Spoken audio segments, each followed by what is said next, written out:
Hello everyone, welcome back to the channel. I hope you all are doing absolutely well. So guys, this video is going to be very special for you if you are preparing for your upcoming Gen C or any exam of Cognizant basically, because the first or the second round that you have in the Cognizant examination is your communication assessment. So in this we are going to talk in detail about how can you be prepared for your Cognizant communication assessment, okay, if you are giving it this year, okay, and also we are going to talk about some tips and trick that you can follow in order to clarify this assessment round, okay, because right, if you clarify this round then only you will be reached out in your next round. So make sure that you watch the video till complete end, because there is a lot of things that we are going to discuss in this video, and make sure that you watch it completely without skipping any part, otherwise you will get some doubts. So before we start the video, if you are new to my channel, make sure to subscribe to the channel, as I regularly upload these kinds of helpful videos for all of you on daily basis. Also, there is a complete playlist on Cognizant on my channel. So if you are also preparing for your upcoming Cognizant exam, make sure to check this playlist. More content is going to come soon in this playlist. Let's start with our today's discussion. First of all, so if you are also going to appear for your Gen C exam, you might have received the email for communication round in this way. Okay, Cognizant invites you to take the campus hiring communication assessment, and in this one, it will be mentioned the details like this. We are glad to invite you for the communication assessment. Duration of the assessment is around 55 minutes. Okay, and this is a mandatory assessment to move further in your candidature. Let's see what are the details about this assessment. See, first of all, there are going to be 5 sections, okay, 1, 2, 3, 4 and 5. And how much time you will get? So you can say roughly 55 minutes to 60 minutes, okay, or 58 only, I would say. So 55 to 58 minutes you will get time to solve all these 5 sections, okay. And how many questions you will have, you can count it. So first section is going to be reading sentences, in which you will get 8 questions. Next section is going to be repeat the sentences, for which you will get 16 questions. Next is going to be your jumbled sentences, and you will have 10 questions. Next is your question and answer, for which you will get 24 questions, and then you will have storytelling, for which you will get 2 questions. Now, what are these sections about? So let's discuss that one by one. See, first section is our reading sentences. So see, candidates will be presented with a series of sentences to read aloud. The number of question is 8. Time allotted for this section is 58 minutes, which is shared among the other topics. So see, 58 minutes is the total time, okay. As such, there is no sectional time, so don't consider that for this section I will get this much amount of time, or for the other I will get some allotted time. So you will get all over 58 minutes to solve your entire communication round, okay. So yeah, you will have 8 questions in this section. And what does this section evaluate? Basically, this motive behind this section is to test the candidates pronunciation, fluency and clarity of speech. And I would suggest you that not just this section, but all the sections are majorly focusing on this thing only, that is your pronunciation, fluency and clarity of speech. Because I get a lot of comments and doubts that sometimes in Cognizant communication assessment, the passages or the paragraphs are too long and we cannot remember them. So don't worry if you can't remember all like the long paragraphs, whatever is spoken. Try whatever part that you have remembered, speak that with fluency and confidence, okay. Then also you will be considered as pass for that section, okay, or that question. So speaking the same amount of words is not important, but whatever you are speaking, speak that with fluency and clarity of speech. That is important. Let's move on to section number 2. So section 2 is about repeating the sentences. So candidates will listen to the sentences and then repeat them exactly as they heard. The number of questions is 16, and again sectional time is not given. The entire time for the entire assessment is 58 minutes. What does this evaluate?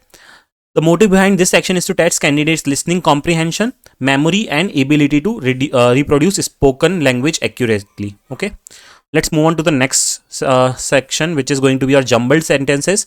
Candidate will be given sentences with the words in a random order and will need to rearrange them to form the coherent sentences. Number of questions is 10. Total time is 58 minutes for the entire test. How does it evaluate? The motive behind this section is to test candidates' proficiency in grammar, sentence structure and ability to organize thoughts logically.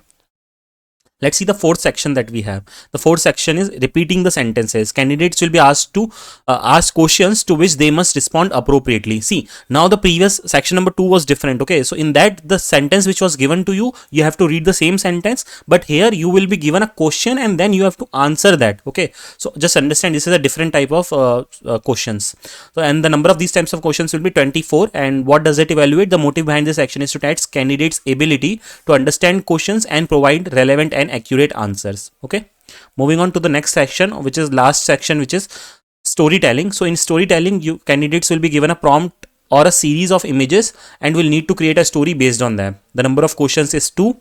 And what does this evaluate? The motive behind this section is to test the candidate's proficiency in creativity, narrative skills, and ability to construct and deliver a coherent and engaging story. See guys, now I think you must be very clear how many section it will have, which section have which types of questions. But I understand, until and unless you don't practice, you don't know, right, how, like, what type of questions will come and all, right? So for that, I have already created a complete video on Cognizant Communication Assessment Round questions and answers, and these are like live questions which will give you the exact understanding of what questions you will get, what type of questions you will get, how you have to answer those questions. Okay, and where you will find the video, this video you will find in this playlist, which is Cognizant Prep playlist. Okay, and not just this, there will be other videos also. You can check the other videos which are relevant for you. Okay, so this is what about preparation. Now let's talk about some other points, some important points before you appear for the test. Okay, so you should know all these things, because if you are attempting it, so you should be prepared well. It should not be like you come across a thing which is for the first time and then you don't know and you are wasting time there. Okay, let's read few things. Before proceeding to the test, candidates needs to complete several mandatory prerequisites. First is complete the mandatory audio quality check to ensure the device's audio quality and familiarize yourself with the test environment. It is recommended to use the same device for the final assessment too. Next is review the steps provided to understand the exclusives, do's and don'ts for the audio check and the actual assessment. Next is install MSB, that is Metal Secure Browser, and test it well in advance of the assessment date to avoid any complication at the launch time. Okay, basically don't worry about all this. You will get an email in which all these steps will be mentioned. You just have to follow them. That's it. Okay. Next is your click the download link to download MSB and perform the system compatibility check. Ensure that the webcam is functional and properly connected. You will be monitored via webcam during the assessment. I get a lot of questions if webcam is like on or not. So yes, it will be. Okay. Maintain a minimum internet speed of 2 Mbps with a stable connection. Okay, so yeah, you should have a decent internet. Okay, then that is fine. Let's see the do's and don'ts. First is take the assessment in a quiet and well lit space. Okay, speak loudly and clearly following on screen instructions. Okay, because I have seen some students, what they do is they are doing very good in the assessments. Okay, but still they don't get selected. Why so? And because what they do is they don't speak very they speak very slowly in the assessment. So that is also one thing. And you should not be too loud and you should not be too slow also. Okay, it should be, your tone of speaking should be proper. Okay, and you should have a basic, just check your earphones before that if it is working properly or not. Okay, because it should not be like you are speaking and your voice is too low. If that is the case, you can bring that the thing near to your mouth so that it is very audible very properly. Next is place the mic 2 or 3 inches away to one side of the mouth. If you are using the inline mic, then please hold the mouthpiece using cord. See, that is what I was talking about, right? Next is your conduct assessment fairly. Please note that toggling between screens will be considered as malpractice. So do not toggle between screens. Okay. If you observe any malpractice, then you can report it to this email ID. Next is test your webcam beforehand and adjust as needed.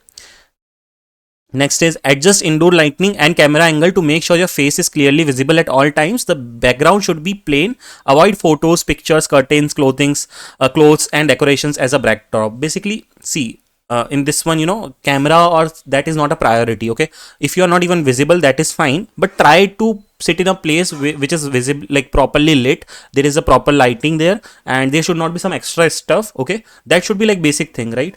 Next is your complete the assessment in one sitting. Okay, don't think that okay, I will get a break in between or something. So just be prepared beforehand. If you want a water bottle or something, get it by your side and just be prepared for your 1 hour. Okay, you have to give this in one sitting, by sitting for one regular hour.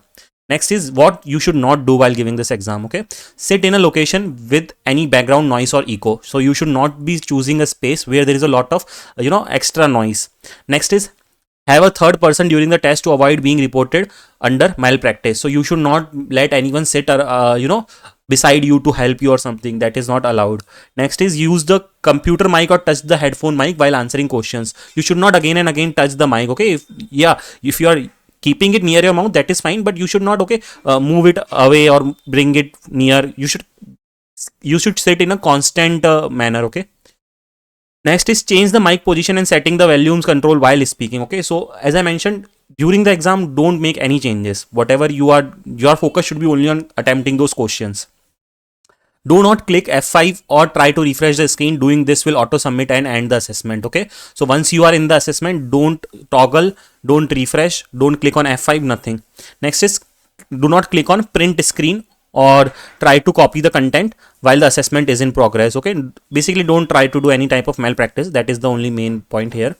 Cover the webcam at any point during the assessment or move away from the webcam range, and don't use any AI platform like ChatGPT for any or any other for any of the hiring rounds. Basically, okay, you should give it by yourself. And as I already told you, this video is going to be super helpful for you. If you haven't watched yet, make sure to watch it, because this is only going to help you to understand what types of questions will come and how can you answer them. Let's move forward. Okay, now you might have some questions. Okay, I am already answering them. I know there will be other questions. For that, you can ask me in the comment section. I will try to answer 100% of your comments. Let's see what is the first doubt that you will have. What is the difficulty level of Gen Z communication round assessment? See, the difficulty level is moderate for the Cognizant Gen Z round assessment, but if you haven't prepared at all, then for you it will be tough. And if you have prepared well, you can even feel that it is very easy. Okay, so it depends on person to person. Next is there a negative marking in the Gen Z communication assessment? So see, there is no negative marking as such. Okay, and many also ask that, is this a rejection round? Okay, like can we get rejected from this round? Yes, definitely. If you do not perform well, if you are not giving answers properly or something, you can get rejected from this round as well. Okay, and apart from that, some general questions like will webcam be on? Yes, it will be on. So okay, I cannot think of any more questions as of now. So but if you have any other questions, let me know in the comment section. And if you have any other doubts also, let me know. Please share your review about this video. Okay, if you have found it helpful, please write that. So this will motivate me to bring more content, because you will also have your next rounds for Gen Z. So I am also planning to make videos on that too. So please share your reviews. And if you haven't joined me on Telegram and if you haven't followed me on Instagram, please do so. You can ask your queries there too. And make sure to subscribe to the channel if you haven't done yet, because you will get regular updates from the channel in future also. That's all for this video. Thanks for watching the video, and I will see you next time.